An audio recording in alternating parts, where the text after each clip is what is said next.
This segment is brought to you by Cardiovascular Institute of the South, providing our patients the highest quality cardiovascular care available.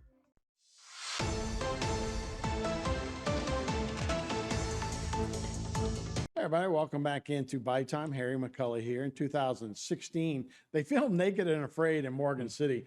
It was a heck of a thing. Mosquitoes really were the star of the show there. But they lasted 21 days out in the swamp, 25 days for another cast member. And that's where we get our next event from. It's called Surviving the Swamp for Mel. And it's going to happen on April 5th. And that'll be at Lakeland Park in Morgan City. And it's here to talk more about it and he'll explain why we do it, is Greg Quick. And Greg, thanks so much for joining us. Thank y'all for having me. This is the second year you guys are doing this, but Yes. how'd you get involved? You got involved being a boat captain in 2016. I right? had a friend of mine that knew the scout that came down for Discovery to scout the area. And we went out and scout the area with him. And then after we finished, and he said, okay, we need a boat driver. Well, I can do it. I'll do it. I actually drove the boat for 28 days every morning, every night, coming, back and forth out there with them. So that's a real thing. Those people were out there naked and afraid. Yes. One for 21, which is Mel, and then her partner was 25 days. So Yeah, Jeremy 28 McKay. days. Jeremy McKay. He was out there. His first partner, his first partner tapped. She Right. tapped after 3 days. Right. She said, I can't take these mosquitoes anymore in this swamp. So then that's when they brought Melanie in, and then she did her 21 days. He could have left at his 21 days, but he said, no, I'm not leaving her out here by herself. I'm going to stay the extra 4 days. Wow. You So know, incredible survival. Now, unfortunately for Mel, she was a military member, right? Yes. And she PTSD came back into her life. She ended up, she passed away because of that. Yes. That's where Surviving the Swamp for Mel comes from, right? Right. So you guys are doing a festival, and that's what we're looking at here. You wear clothes. It's not, yeah, they will have clothes. You can't believe how many people ask me that question. people have clothes on, but it's at that beautiful park. It's a good, fun family event. It's everything for kids. We're gonna have little kids corners and stuff like that for the kids to do. And like I said, the survivalists are gonna show them how to build fish traps, how to do fire, how to do water filtration. They'll take pictures with you. They'll talk with you and autographs. And you say the survivors, there's 17 people that have been on Naked and Afraid that are going to be part of this, Yes. right? Yes. And part of Survivor. It's like Survivor, but if you've never seen it, these people just don't have any clothes. They don't have no They got a clothes. couple of things, a knife maybe, or maybe Yes. some twine or something. And they got to survive for a long time. So there'll be 17 of those people that will be able to teach people from our area, which could be very useful if you're in a boat, if you get stranded on an island, off Gulf and stuff. So this is a great way to learn, plus have a good fun time.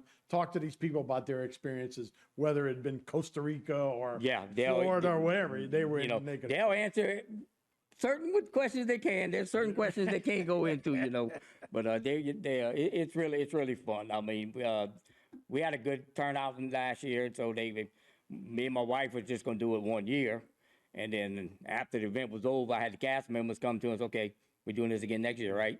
Okay. And they all come in on their own dime. Right. They flying in from all over the world, driving in from all over the country to come in and do this weekend. And again, for Mel, so what's Mel's last name? Melanie Rosher. Okay. Yes. And she was there, but she suffered with PTSD and things turned out bad for her. That's what this is about. You guys are raising money for people with PTSD in the Morgan City area. So it's a $10 charge to get in, but vets are free. Right. And it's raising awareness for that. It's raising awareness. We do have a doctor, Susan, I can't remember her last name, Dr. Sharon. She's going to come. She's a psychologist. She's going to speak about the PTSD. And she has her son that's been in the military for 20 years and retired. He's going to come talk about the PTSD and stuff like that. It's a real issue. Yeah, it's a real issue. And I've seen some things recently, like on 60 Minutes, where they talk about brain function, PTSD, those kind of things. And a lot of times it's from the concussion of ammunition, those kind of things that over time can also affect your brain Right. and lead to that Yes, kind of yes, depression and yeah. that kind of anxiety. So And- we need to study more and learn more about. And how what to we help those learn is just steps. not military with the PTSD. You know, you got your police officers, your firefighters, your, you know, everyday normal people that suffer with the PTSD. So, like I said, that all the money we raise goes to the VFW out of Patterson. Every cent we make goes to them Okay. Well, to help vets. Well, let's talk a little more. So about the festival itself. And again, if people don't know where Lake End Park is, it's when you come in and like you're going to Stevensville, Right, on LA Deer 7, Park, right on the LA those 7. and it's a beautiful little park. It's got a beautiful beach. Exactly. That's exactly where we're going to be at, right there by the beach, And, in that pavilion there. That's a great area, but they'll have all of these things you can learn, but there'll be more than that. You'll have live band, there's concessions, there's live auctions. Live auctions, yes, yeah. And that's where you're going to raise most of the That's money from. that's where we raise our money from, from the auctions and stuff like that. We'll have T-shirts like this to sell, and we'll have little bags like this. My wife makes these bags. But, we'll have them bags to sell. But when you pay your $10, you get a bag. But if you want to buy extra, we'll have bags to sell and stuff like that. Yeah. So I mean, And you said you had a good turnout last year. we had a good turnout last year. We actually raised last year when we first did it. We sent the money to PTSD of America. We actually was able to raise $3,200 to send to PTSD of great. America. That's really good. In Mel's honor. Okay, so again, April 5th, that'll be from 1 p.m. to 5 p.m. That's out at the West End Park in Morgan City. Greg, thanks so much for sharing your story and being with us. Thank y'all so much for having me. I really appreciate it. All right. We'll be right back with more Bayou Time right after this. This segment was brought to you by Waits and Downer, attorneys at law.